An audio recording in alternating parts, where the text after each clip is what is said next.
내년에 업황 자체가 썩 좋아지는 건 아닐지언정 주가는 좀 더 빨리 반등할 수 있지 않을까. 어설프게 공부 안 하고 종목 피킹을 하실 거면은 만 사서 가만히 들고 있으니만 못한 어떤 투자 패턴을 보이시는 분들이 100명 중에 99명이었어요.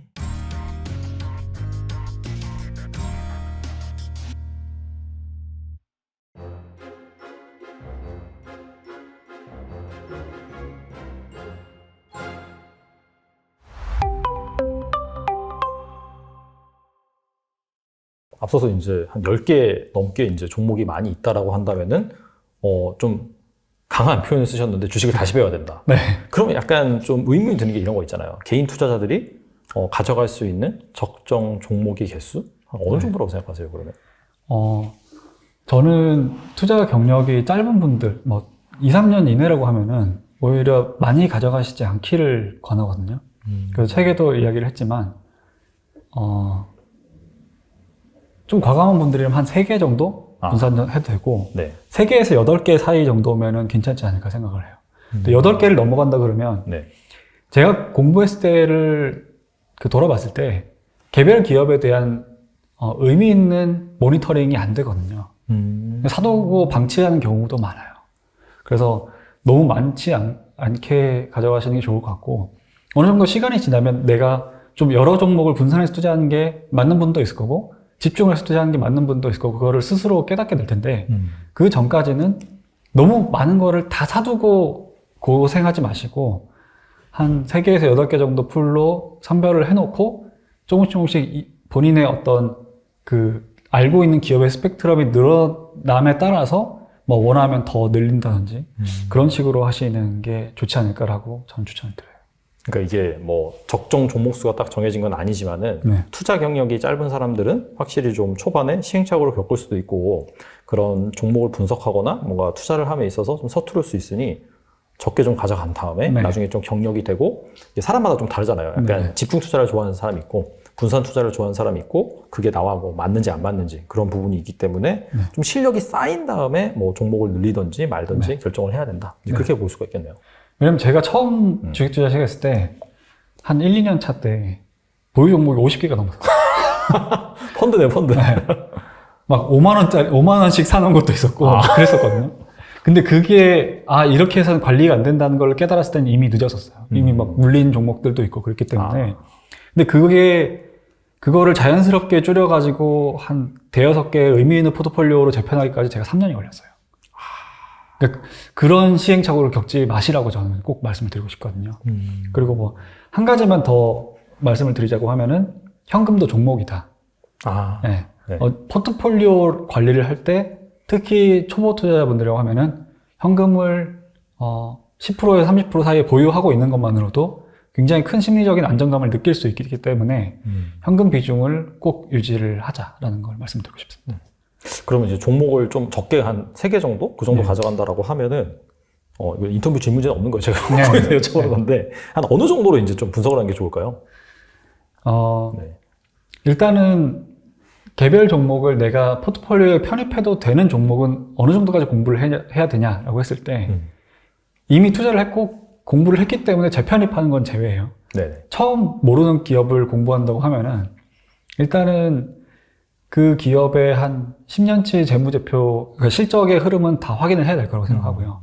그리고 그 기업에 대한 최근 1년 정도 증권사 리포트라든지, 아니면은 요즘은 개인 투자자들도 수준 높은 이제 그 블로그 포스팅을 하니까 그런 것들을 한 6개월에서 1년 사이를 그런 것들을 확인을 하면서, 다른 사람들은 이 종목에 대해서 어떻게 생각하는지도 공부를 하셔야 될 것 같고, 사업 보고서도 비슷한 기간, 못해도 2, 3년 정도는 읽어보시고, 그 다음에 그 기업과 관련된 뉴스 클립들도 보면서 혹시 뭐 대주주나 경영자가 예전에 스캔들 없었는지, 또는 뭐 다른 앞으로의 전망에 대해서 어떻게 이야기하는지 그런 것들도 확인하고, 그리고 이제 마지막으로 내가 작성한 투자 아이디어가 있어야 될 것 같아요.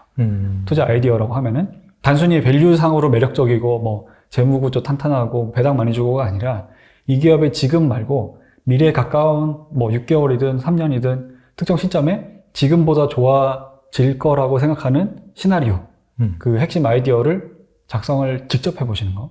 아. 네. 그리고 그럼 그런 매력이 있다고 했을 때 내가 지금 사도 되는 가격인지 그거를 이제 그 기업의 뭐 가치 평가라고 볼 수가 있겠죠. 지금의 주가와 내가 생각하는 가야 하는 주가 간의 그 갭이 어느 정도 벌어져 있는지 그런 것까지 확인한 뒤에 매수를 하시는 게 맞지 않을까 생각합니다. 그러니까 이제 뭐 2, 3년 후에 얼마나 좋아질까, 좋아질 만한 포인트가 있을까? 이 부분이 사실 얼핏 들으면 너무 어려운 거 아니야? 라고 생각할 수가 있는데 뭐 사실 뭐 최근에 뭐 조명받고 있는 2차 전지라든지 뭐 등등 여러 기타 성장 산업 같은 경우에는 그런 그림이 보이잖아요. 네. 그래서 약간 좀 그런 그림 정도로 생각하면 될까요? 좋아진다는 포인트 자체가. 네. 어느 정도는 그 숫자와 상상력의 혼합인 것 같아요. 그 상상력이라는 게 결국에는 개별 투자자들의 인사이트라고 하는 통찰력이라고 하는 부분인 것 같은데, 네.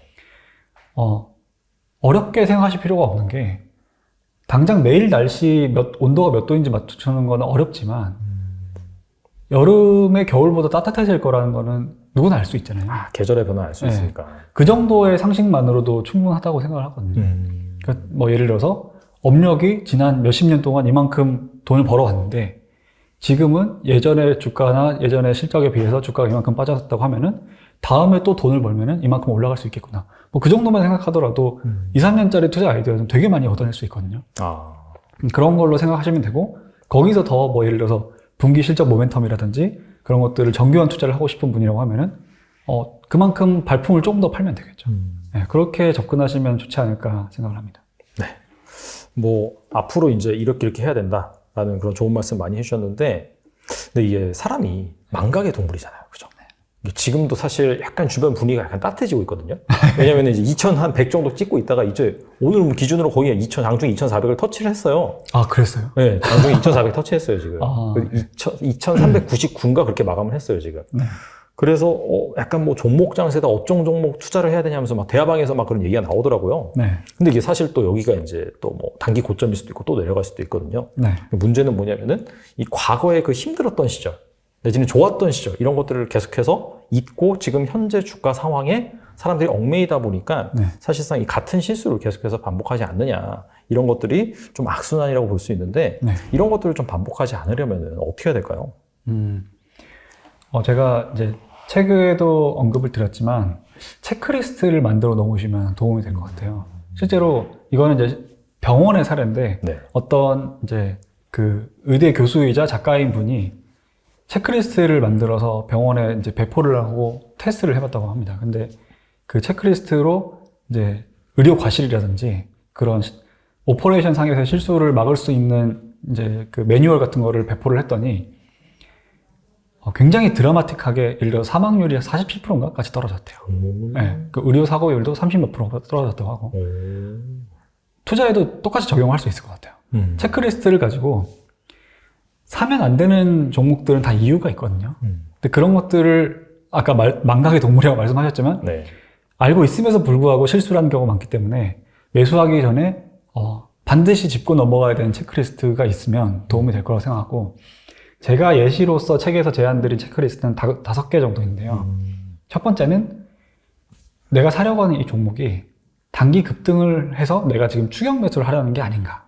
그걸 먼저 보시면 좋을 것 같고 두 번째는 내가 이 종목을 사기 위해서 밸류에이션을 했는가 안 했는가. 가치 평가를 안 했는데 일단 좋아 보이고 오를 것 같아서 사는 건 아닌가. 그리고 세 번째는 이 기업이 미래의 시점에 지금보다 좋아질 거라고 하는 투자 아이디어를 작성했는가. 그리고 네 번째는 이 종목을 내가 투자를 했을 때 만에 하나 투자 아이디어가 이제 틀릴 수도 있고 또는 예상보다 더 빨리 오를 수도 있고 그렇다고 했을 때 적절한 시점에 내가 이 기업이 이런 상황이 되면 나는 판다라고 하는 엑시트 플랜을 세워놨느냐. 네. 그리고 마지막으로 5번째는 좀 정성적인 부분인데 이런 거를 다 고민했음에도 불구하고 내가 이 종목을 막 사고 싶어서 견디지 못한다고 하면은 마지막으로 한번 내가 이거를 사려고 하는 게 탐욕 때문에 행동하려는 건 아닌지 한 번만 질문하자. 그러니까 매수 버튼 누르기 직전에 딱 한 번만 생각을 해보는 거예요. 그 정도만 신중하게 체크리스트를 통해서 좀 보수적으로 행동을 한다고 하면은 오래 장이 나빴다고 하더라도 손실률이 큰 분, 그러니까 손실이 아주 크지 않은 분들도 꽤 있거든요. 그런 식으로 좀 방어가 된 투자. 뭐 업사이드는 어디까지 열려 있을지 모르지만 다운사이드는 막아두면서 할 수 있는 투자자가 되지 않을까라고 생각합니다. 마지막에 이 탐욕이지 아닌지 그런 생각해 보자라고 했는데 이거 약간 좀 정의가 모호한 것 같긴 하거든요. 네. 만약에 탐욕은 뭐고 탐욕이 아닌 건 뭔지 예를 들어서 뭐 내가 이걸 사서 뭐 1억 천금을 벌 거야 아니면 수익률 100%가 될 거야 그러면 탐욕인지 좀 그 기준에서 말씀해 주시면 좋을 것 같아요. 오히려 그 기준은 네. 제가 그 책에다가 구체적으로 적지는 않았지만 제 경험상 느꼈던 거는 제 문제가 아니었어요. 오히려 남과 나의 관계에서 문제가 있었어요. 그러니까 예를 들어서 네. 종목 자체를 보는 거를 떠나서 장 자체가 바닥을 찍고 반등을 한다든지 네.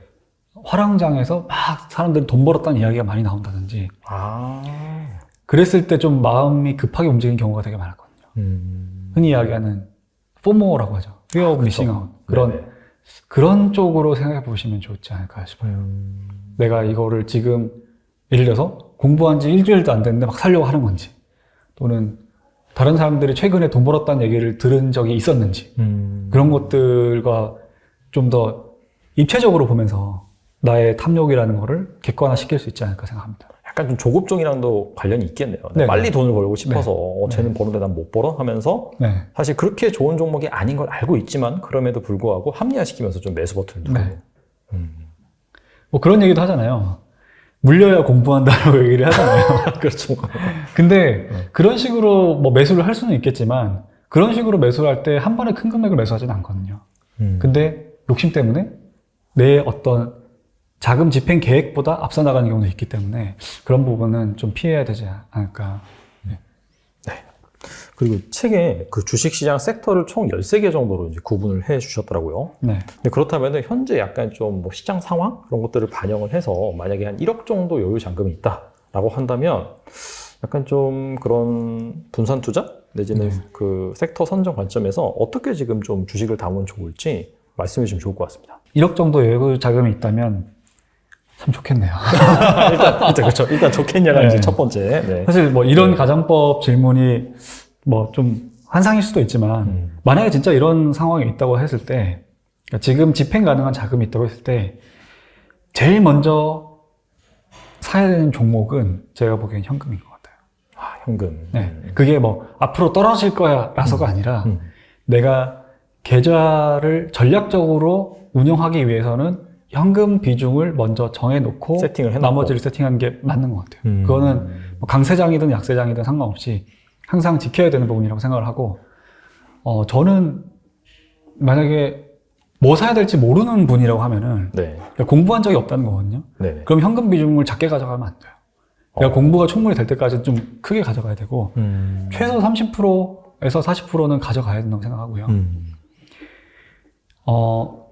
그렇게 해서 남은 뭐 60, 70%는 어떻게 해야 되냐라고 하면은 제가 개인적으로 지금 공부하고 있는 섹터로 보면은 일단은 당장 내년에 좋아진다라고 했을 때 저는 음식료는 좀 좋게 보고 있고요. 네네. 왜냐하면 음식료 같은 경우에는 올해가 상황이 좀 안 좋았기 때문에 내년에 기저 효과를 좀 누릴 수도 있을 거고 특히 중요한 게 이제 원자재 가격인데 올해에 작황이 안 좋았기 때문에 뭐 전쟁이라든지 뭐 그런 것 때문에 작황이 안 좋았기 때문에 내년에는 올해보다는 농업 생산성이 높아질 것 같거든요. 그렇죠. 약간 좀 가격도 많이 오르고 많이 못 지어서 그런 상황이라고 한다면은 그 뭐 농민들이라든지 그쪽에서 이제 열심히 짓죠, 사실. 그 얘기를 들었어요. 그 배추 농사 얘기를 했는데 올해 배추 농사에서 돈 많이 번 분들이 많았다고 하더라고요. 그 최근에 약간 배추 농사가 문제가 된 게 몇 달 전만 하더라도 배추 가격이 금 가격이었는데 그래서 뭐 그 다음에 이제 또 막 많이 짓고 정부에서 막 밀어내다 보니까 또 다시 이제 많이 떨어졌다고 하더라고요. 근데 농업이라는 게 그런 것 같아요.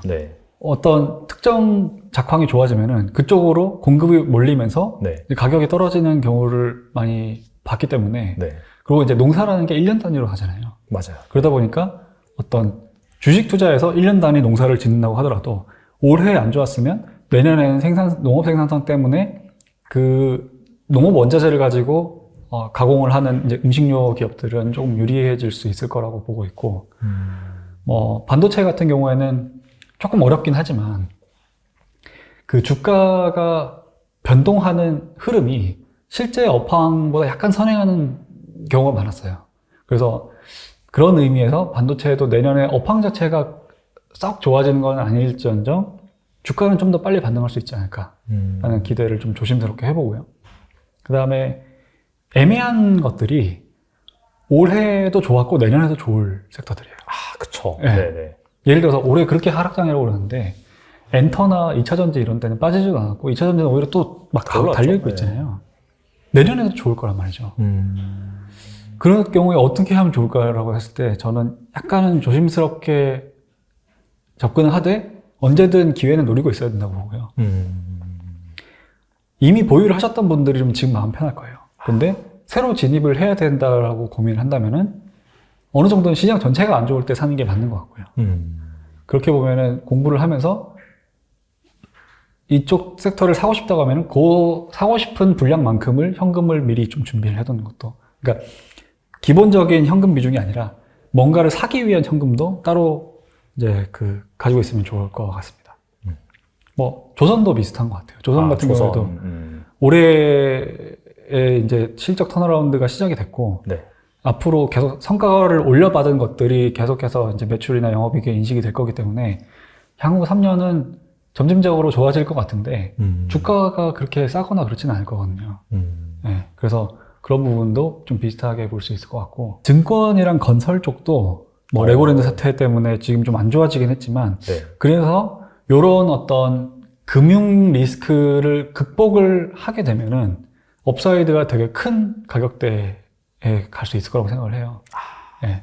대신에 이제 조심해야 되는 부분은 아까 말씀드린 것처럼 그런 실제로 금융 리스크가 터지게 됐을 때는 타격이 클 수 있기 때문에 그거를 견딜 수 있는 체력인지, 지금 이자부 부채가 너무 많지는 않은지, 그런 것들을 좀 보면서 재무 구조를 신중하게 보면서 그런 것들도 좀 매수를 고려하는 식으로 보고 있으면 좋지 않을까라고 생각합니다. 한 가지 더 말씀을 드리면은 이제 아까 리오프닝, 호텔이라든지 네네. 국내로 관광객들이 유입된다고 할 때 더 수혜를 볼 수 있는 것도 보고는 있고요. 근데 이런 식으로 섹터를 얘기를 해도 이런 것들을 다 잘 발라내면서 현명하게 투자할 수 있는 분들이 많지 않아요.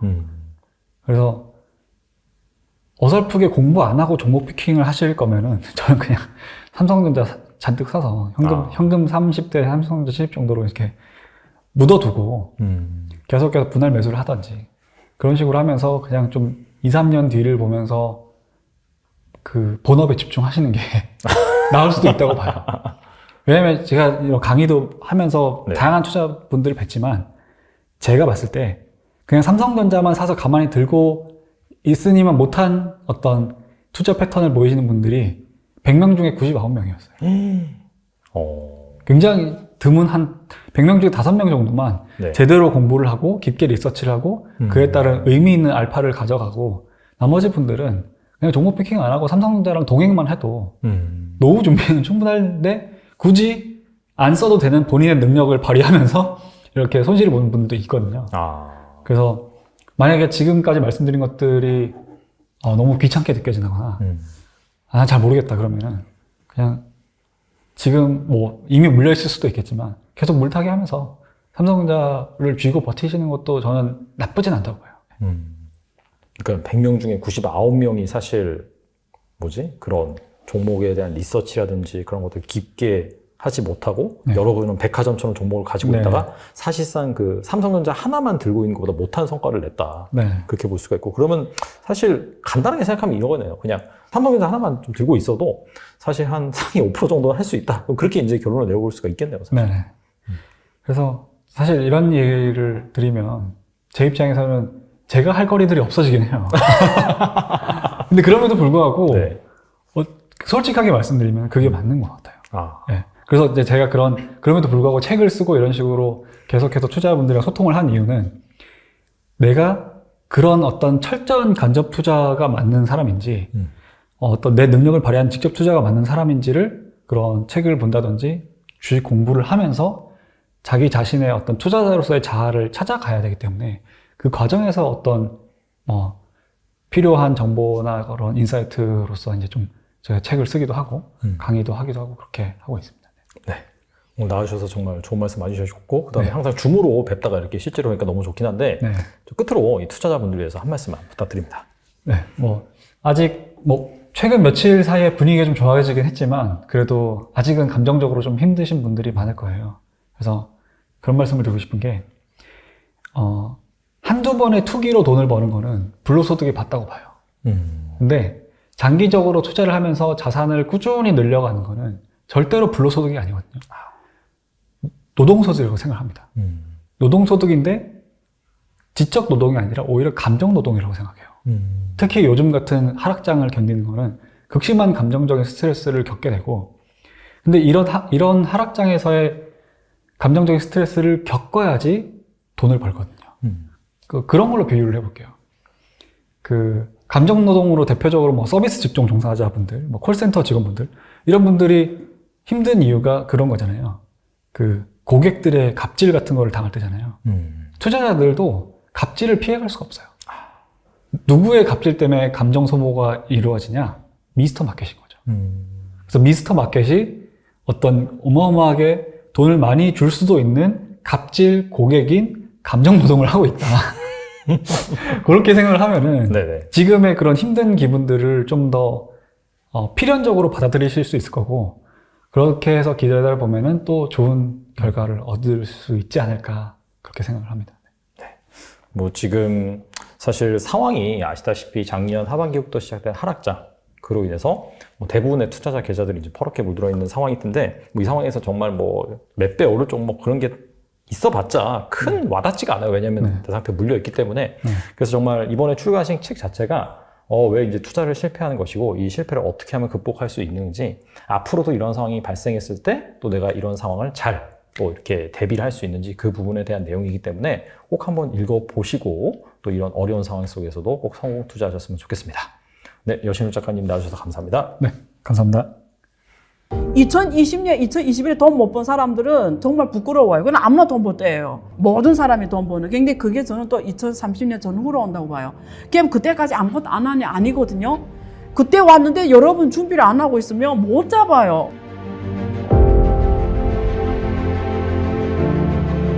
그럼 여러분, 기술의 판이 바뀐다는 거예요. 지금은 또 새로운 기술을 기반으로 해서 새로 50년 주기가 시작되는 시점에 와 있다. 근데 여러분 운 좋게 지금 이 시장에 숨쉬는 사람들은 그 50년 기회가 한번 잡을 수 있게 됐다는 거예요. 어려운 게 아니거든요. 사람들이 어렵게 보거든요. 투자라고 하면은 전혀 아닙니다. 모를 때는 어려워요. 알면은 쉽거든요.